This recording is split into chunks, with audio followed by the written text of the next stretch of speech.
the idea that cinema is a language, and there we have humankind has all kinds of languages. You have the language of numbers, and that language is math. You take the language of sounds, and you develop that into the language of music. So with images, that's cinema, and there is a difference between it. This is very important in developing the whole idea of cinema as a language. There's a difference between using a camera as a recording device or as a creative instrument. A recording device, that's just doing newsreels. There's nothing wrong with that. But you take great directors and they are using that as a creative instrument. And other directors just set up a camera, turn on the lights, and say, "Is everyone ready? Say your lines." And it's just a recording, and it shows. So that's very important that you to take that into consideration. The sign of a superior director is one of the exhibits, visual articulate fluency. Notice he's not speaking cinema because it isn't that it's images. But if you can exhibit visual articulate fluency, all the great directors, use Fellini as an example, Kurosawa, John Ford, you could just go on and on with the greats. And with the exclusion now of a documentary, I'm not talking about that. There you are, you want to use it as a recording medium because whatever's happening, you have to catch that. So it's very different. But all commercial cinema works through plot, structure, and character. And then from there you expand the narrative so that when you're making commercial cinema, you start with those three and how you can integrate those three. That will tell you the nature of how that director is thinking. In rhetoric, we were always taught that the marvelous phrase from a person called Marcus Quintilianus, who said, "He who can phrase it can lead it." And nowhere is that more true than in cinema 2,000 years later. Because when you start out with a motion picture, think of what is happening here. Everyone is sitting in the darkness, so they have a common, unless you're talking with someone, but everyone is reduced to a common consciousness, and suddenly an image comes up on the screen. So they become sutured in it. This is an oversimplification, but what's happening is they become sutured into that movie. But if you don't have visual articulate fluency, you right away start losing the audience.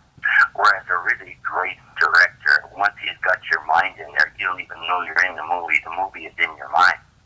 And nowadays, with television so much that it violates suture so bad that there's a whole different visual language of television. So you have to understand that film grammar versus television grammar, they're not the same. And the more that you study what's happened to television, it's some kind of a strange idiom that's just not there. Now let's get to something else called semiotics. Semiotics is the study of the meaning of science, and every different culture or different nation or different group has their own different semiotic referencing. Marshall McLuhan was the man who really established understanding media, and the whole notion of the medium is the message. In 1957, he came out with a book called Understanding Media, and subsequent books he went for. I'm not going to develop this too far down there, but subsequent to that, he really established on how, especially in American culture or any worldwide culture, how media works. And he got this notion of McLuhan hot, McLuhan cold.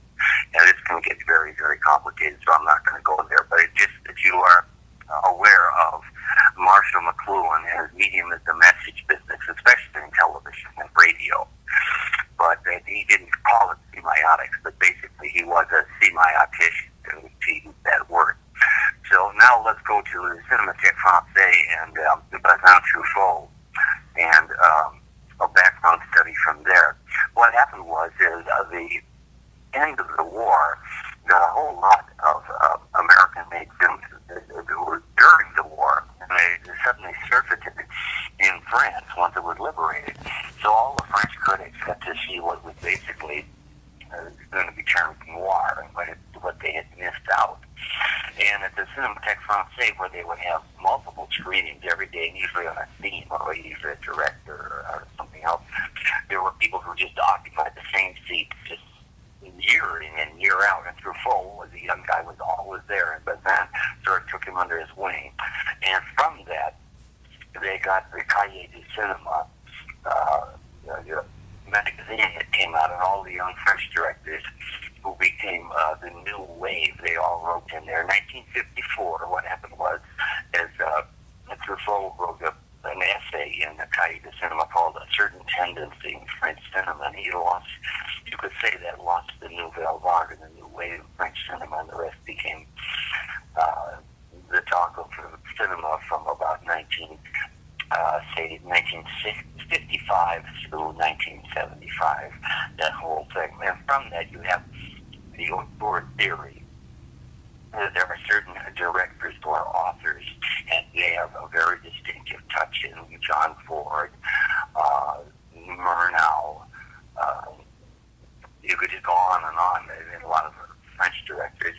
And so that got to be a whole critical drifting that I came across. In this country, this would be about 1959, Esquire magazine had Dwight MacDonald, and at that time, the other critic, Paul Hill, wasn't writing, I don't think, then for New Yorker, and in the Village Voice was Andrew Sarris, and he was the leading proponent and exponent of the Auteur Theory, and his writings are very, he changed the way the people view cinema so much. A lot of people disagree with him, and he and Pauline Kael got into it a lot, and she was very anti-Dwight MacDonald, and he finally no longer wrote for Esquire magazine, but there was a lot of critical backbiting during that time, and it was an exciting time to be studying cinema for that. Say from 59 to 75, and I think Sarah died about 1995, but you should be reading everything that you can. Look on YouTube, everything. Look up Andrew Sarris and his exegesis of the Auteur Theory, and there's certain signature directors versus there are certain things called there are certain directors that you call signature directors versus studio directors, and by that certain signature, they have managed to seep through the studio format and things and have established their own print. So if you want to learn about French directors that study the noir stuff, they really, really exemplify that post-war film criticism when everything was still black and white. Okay, Khalid, I'll let you speak now. This is very excellent, very excellent. I went, now we are on, right now, film criticism with Dwight MacDonald by Andrew Sarris. Okay, that's very good, introduction. Well, let me just tell you something real quickly. There was a very famous in journalism. I can't give you the details. It was probably during the 19th. It could have been any kind of big political thing. And a very famous politician said, "I'd rather be right than president." And it was in all the newspapers at the time. It was a famous saying. Well, first what happened was a lot of ugly stuff started flying between Pauline Kael and Dwight MacDonald. And she started getting nasty with him. She got nasty with everybody. And I believe that Sarris came to the defense of Dwight MacDonald. And so as a play on words, he says, "I'd rather be a Dwight than president." And it got a lot of laughs. That ran for a long time and stuff. Another thing that we need to touch on, just that you need to know about this, is very interesting. It came and went, but in a kind of a strange footnote to cinema was on Cinema Verite in 1959. They had a film, the first cinema picture called Chronique d'un été, which means Chronicle of Summer, and I think it was 5 people and they were followed over the course of a summer in their lives. And one of the guys was a martial artist, and he was deeply impressed in Savant. But it was the film started everything with Cinema Verite, and finally, the film world believed that ultimately you can't really have Cinema Verite because by the distance you keep from the thing and what you choose to edit out and the stuff that doesn't happen and stuff, you're always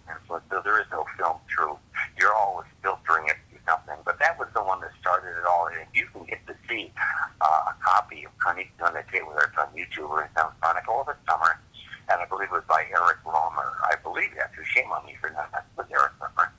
And that was a big one that really spurred into the cahier,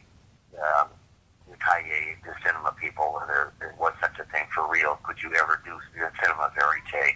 And in this country, Robert Flaherty was the proponent, and he called it the non-preconception method.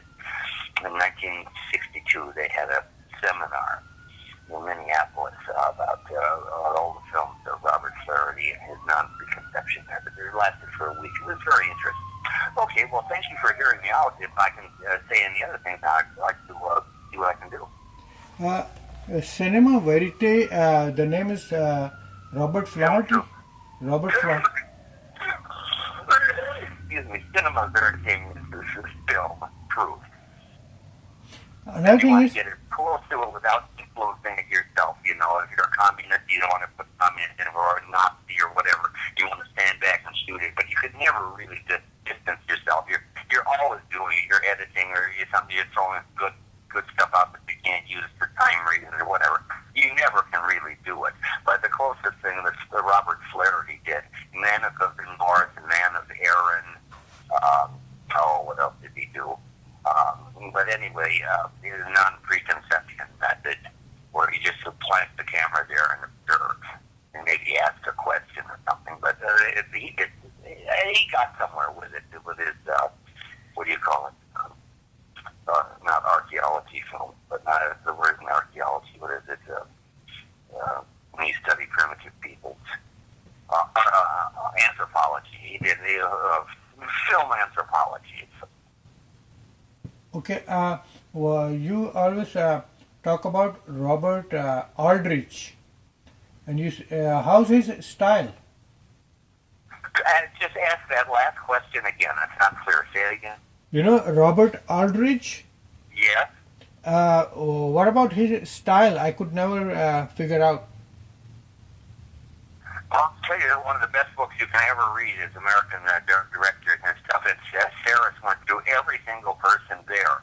And I just threw up an idea to you. And it just is an idea. Excuse me, I'm going to cough.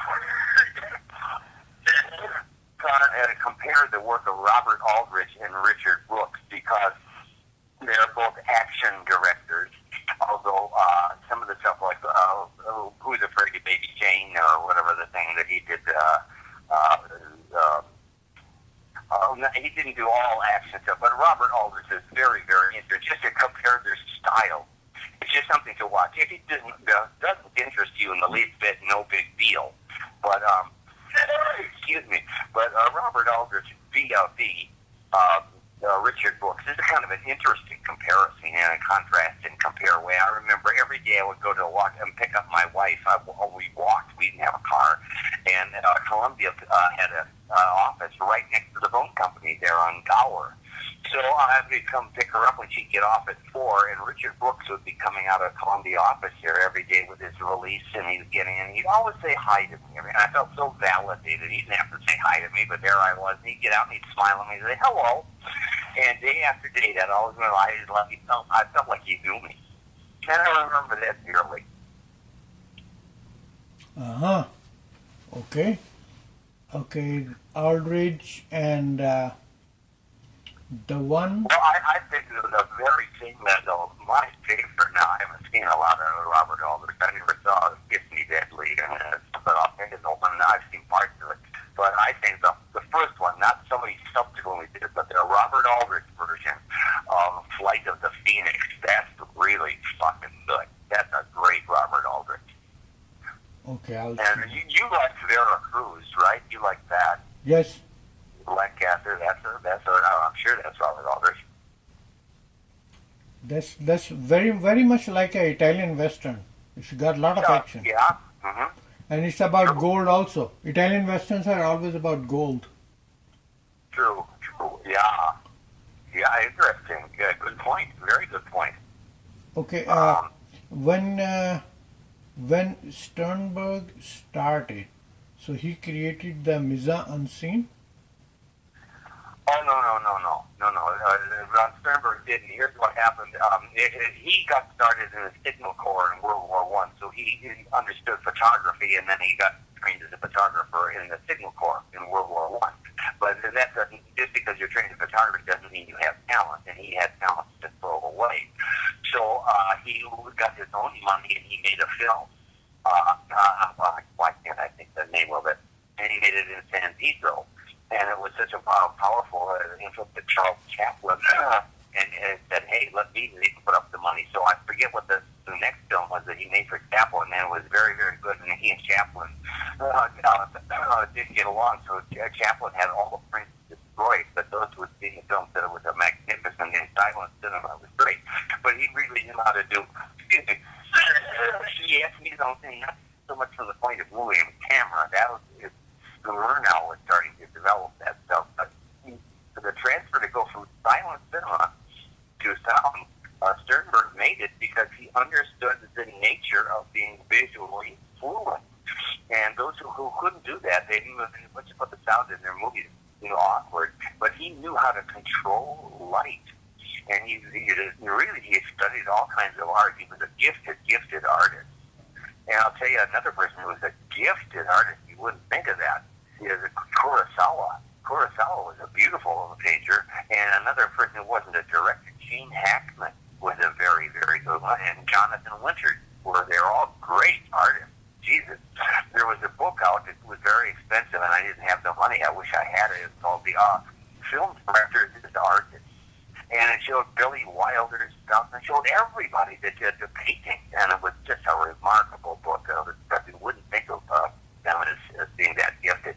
But I saw the book maybe 40 years ago, and it was just beautiful. Mm-hmm. Okay, what about after him came Orson Welles? Oh, well, here is the interesting, let me develop this. Here's what happened.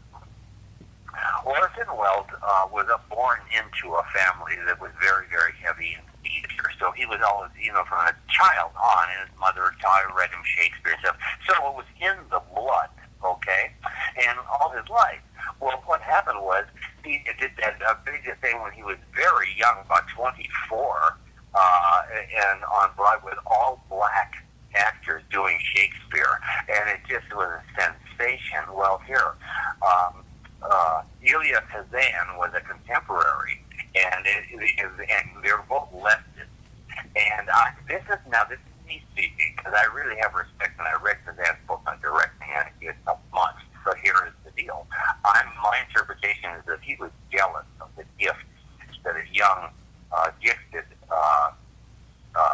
Orson Welles had that he really didn't have. They really weren't the same. I think that he was jealous of that, and he was way ahead of it. Welles was ahead of his time. So when he got to step in and make all the beautiful advancements in cinema with Citizen Kane in '41 and just changing, the whole film studying film culture that comes from Welles. And because he knew visual dynamism, he knew the dramaturgy. What's his name? Elia Kazan. If you look at his films, they will give you dramaturgy. It's there in both of them. But Welles had the look of Sternberg and what's his name? Fritz Lang and John Ford and stuff. So he learned fast. And he started using that whole depth of field. And saying, he was just, and then from there, and they ruined all of his films. The studios ruined all of his films, and still, they're magnificent. They ruined Lady from Shanghai, and I've studied that over 100 times. I've seen 8.5 over 100 times. I've seen Yojimbo over 100 times. And I think of the finest of the motion picture. It's a terribly sad, very difficult film. It's one of the top 10 films. Is Kurosawa's Ciarascuro, about a man dying from stomach cancer, and it's one of the great moments in cinema, and it's all very slow. Study that, the scenes, the way he builds the scenes, it makes no sense, and it just was saying very little depth through cinema. It's hard to watch. It's a very long, and if you're not part of Japanese culture, you don't get it. But it's one of the great movies of all time, and Kurosawa did it. God, it's a striking film, but I've got it, and it's super tough to watch. That's just an example. But another thing, just because it came into my mind, is I think the ultimate quintessential Western is The Wild Bunch, but then it went way over budget, and it went way beyond the time. And it was on the scene, on all the sets. Everybody that was behind Peckinpah, he had really. That one, and Catch-22 is Mike Nichols, right? Catch-22? Is Mike Nichols? Who made it? Yes, it's Mike Nichols, and it's the only film he said it's the only film I never went back to that, and it's a mise-en-scène movie, and he said I like the editing, so I'm a theater guy, so I build through montage. So he said I never did a film like this again. Well, I've seen it well over 100 times. I saw it when it came out on my birthday in 1970. I read the book in 1961, and that movie is extraordinary. It's extraordinary. But another thing I have to say before we forget this, I've seen movies that were extraordinary and really moved on. And years later, you go to a theater and you see them and you think, that's not good. You know what happened? And I didn't get wise right away. What happens is that shit-ass Sternberg, the projectionist, they monkey with the aspect ratio. And I remember seeing, what's that one that, I just can't think of the title now, that Kazan did with James Dean and Julie Harris about World War I, growing the stuff down there for what was the name of that? Eden, East of Eden? The East of Eden. That's a powerful movie, and that was shot in wide aspect ratio. And years later, I was sitting, it doesn't do shit for me. And that's what started to well, is my taste failing? No. When you truck it, you butcher, you damage the film. It's not the original, and the movie suffers that. And the other one is Joseph Losey, who really knows how to put visual stuff together. When you watch it, The Servant, excuse me, when you watch The Servant, an aspect ratio film, yes, it's great. And then it was so bad I gave it away. It's a whole different movie. You butcher that film. It's with Doug Bogart. Yes. Very good film, but when you see it, when they change that, and I'll tell you something, what you always want to know is what Losey loves to do in his film. He likes to do vertically, up stairways and things, and people on different levels. And there's a strange thing, just as I'm thinking of it now, there's a beautiful, touching scene. My God, in Ikiru, where the man who's dying of stomach cancer, and the beautiful scene, they ask him, how would you direct this scene? This is what the scene is. How would you do this? And there's a scene where they're in a kind of a nice big dining place, a really big dining place, and they're on ground level, and a bunch of schoolgirls on the next level up in the big Chinese Japanese eating place. And all these schoolgirls come in, and it's a birthday, and they sing in English, happy birthday, and a man down there who's dying from cancer, but it's a beautiful scene. Excuse me. And another one I want you to look at, this is a good, I demand that you study this. In Lolita, there's a scene. I want you to ask how you would have directed the scene. It's about 2/3 of the way. It's a thing. James Mason is starting to get a heart attack, and he goes to the hospital to pick up Lolita, who's supposed to be discharged to him, and she's split. And he gets in there, and he says, "Oh no, she's gone." He's pissed as hell, and he's getting a real bad fucking heart attack, right there in the hospital. And he loses it and gets real fucking nasty. And did you see it? Did you ever see this scene? Yes. And so how they did, how they got the orderly and how they shot that whole scene. I've watched that scene so many times. I just rehearsed it in my mind. So next time you see it, think of how you would have shot it and how Kubrick did. And I really like that scene a lot in the film. Kubrick used very simple 90-degree camera techniques. Yeah.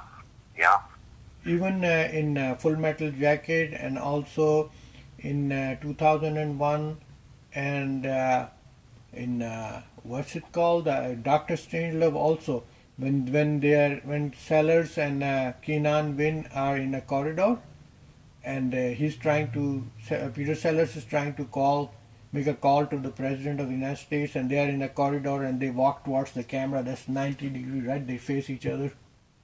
Yeah. remember most that. most of these So the, most of these films nobody will seek today or even understand them because they're not. yeah. The brain is has no. There's nothing in the brain. Behind the eye, there is a wall or something. Well, over years and years, what happened is television never was like that in 1950. People started getting about the time Eisenhower came in, so that was about 1952. Most homes had TV, and it kind of obeyed vaguely the format of cinema. And then you had to have things slowly over time. You had to have very fast shows, and so you have to make that quickly. So if you notice, here's the difference. There's a very specific idiomatic difference between TV and most cinema that isn't corrupted. Is the average, if you turn on any show, not a talk show, but, a detective show or some shit on TV, the average length of the shot is 4 seconds. It's a whole big endless concatenation of 4-second shots. Or else the camera is handheld and the whole thing, the edges of the frame are jiggling. It's very self-conscious. You don't have suture, but a visual articulation we call television has happened. It's awful. And it's cheap, and you can have, your sitcoms, whatever they are, not coms, but, and all kinds of detective shows week after week after week, because you do it fast, and the thing I'm noticing, I can't prove this, but I'm sure I'm right. People watching this NCIS stuff, and every time it comes up, the director, and he's getting these names, they're using a lot of women directors, and I bet you they're all young people who just got out of film school, so they give them a break to do this, and they don't know what they're doing. Can you do this and get it done in a week? Cheap budget time, do it. So I'm seeing all with the jiggling camera movement, no suture, made under the budget, and the other thing that violates that you do is that they're returning the same shot. If you're going to have 4 lines between people and you're going to cut back and forth, you never cut back to the same shot. You always get a little higher or a little lower off one, but they just set up the camera and you don't ever repeat to the same shot. It's like a sniper. It never takes a shot from the same place twice. So if they know where you're coming, you're dead. That's you don't true. ever do that. It ruins suture. You don't do that. And You don't know also, what you're doing. too much dialogue. They just keep talking. Everybody's talking. Well, that's it. They have to do that because it's that 4-second. I'm calling it the 4-second rule because of that you move your things fast and each shot something has to be happening. The lady says to the cop, then it cuts and the cop says to the lady, then it cuts to the little kid, then it cuts back to the cop. So it's got to be all dialogue. You can move all those images fast. The formulaic thing dictates that whole shit of how television as an idiom, as a visual idiom, the fluency of that is just out the door. I think television is bad for your eyes. Why do they call it program? Because you're being programmed. The semiotics, they're feeding you signs that you should be a liberal. It's all subliminal shit. Yeah, Minneapolis during the war, and what happened was I got started in cinema. I got really fascinated by cinema in the late 50s. No, but who's your father, mother? How many siblings? Well, I had one of each for a parent, and I had one of each for a brother and sister. Can you tell what's your father's name and mother's name? My father's name was Gustav Johnson. My mother's name was Louise Johnson. And no, hold on. John what? Johnson. Johnson. What's the first name? Gustav. Gustav Johnson. That's kind of Germanic name, right? G-U-S-T-A-V-E. G-U-S-T-A-V-E. Good Swedes. Gustav. Anyway, what happened And what's the lady's name? What's the mother's name? Louise. Louise Johnson. I see. Mm-hmm. And you lived like in the city or in the farm? Where? No, we always lived, it was a nice, very comfortable upper middle class thing. Well, my mother kept a nice home, and my father was a gifted artist, but for what he did was a tool and die maker, but he could do anything. He was a gifted musician, he was a gifted artist, he could do anything with electronics or, build houses. He could do everything extremely well. And my mother kept a very nice house. We ate well. It was very nice in that sense. And the war was good to us. That's World War II? Yeah, World War II was good to us. Another thing I want to know is What's the name of your sister? Thyra. Interested in cinema about the time Bergman was really being big in this country. And so what happened was there was a really nice film society, an elegant upscale film society called Circle for the Liveliest Art. So I got interested and began get involved with Circle with the Liveliest Art Film Society, and they were very, very good to me. And they had themes like they show noir and stuff. And I was always very hip people who knew film culture and came to a very nice film society. And then later, just before I matriculated at the University of Minnesota, I formed with two other people the New Direction Film Society in Minneapolis. And then after that, when the people went their ways and things, and it dissolved, I, with another person, Al Goldrum, formed the University of Minnesota Film Society in the fall of 1962, and that became a very successful film that brought all kinds of people there. It got enough money that it could afford to, bring people things. And that's how I got to meet Sarris, was through and another nice thing, another happy memory that's long gone, is I was on the mailing list from the French film office in New York, and they would send monthly bullets out with all kinds of things of forthcoming French films. I was like, oh, this is the other thing, I have to tell you this. Go to Larry Edmonds or any place you can. If you can get this, you better get this. The early Brandon catalogs were very thin, and they didn't have much, but about 1966, they were light blue with a kind of a flat white writing, Brandon, B-R-A-N-D-O-N film catalog. And you can get one of those. I hope you wouldn't pay over like $10 for the movie. I don't know, years ago, I don't know where mine went. That's an entire study in cinema. They would rent, this is back when everything was on celluloid, and they would rent to film societies all these films. And they would have all the reviews and the stills or all thing, and you could just sit for hours and study the Brandon film catalog. And I wish I still had time, because as I say, it's a complete course in movie, and that part of it was on famous documentaries and things. So go to Larry Edmonds if it hasn't been looted and burned down. And see, you got any old Larry Edmonds ones. The early ones are going to be skinny, but the big one about 1966 is kind of thick, and it's really good. At least look at it. Okay. Yeah, tell me when you're going to watch Catch-22, because you should be uninterrupted when you see that, and I hope that you get to see it. I can't imagine how they'll do with the aspect ratio, but there's so much in there. Oh, God, I've seen it 100 times. And that is a film you must study. You must study that, and you must study The Usual Suspect, because there's how do you build a scene, how do you have dialogue. The Usual Suspect is different scenes that build off dialogue and then go to the scene. So study everything you can about Harold Pinter, because he was very good. He was a playwright and he was a comedy bastard, but he really knows how to write dialogue that's very strange and that holds you. So anyway, that's so much for that. Thank you very much.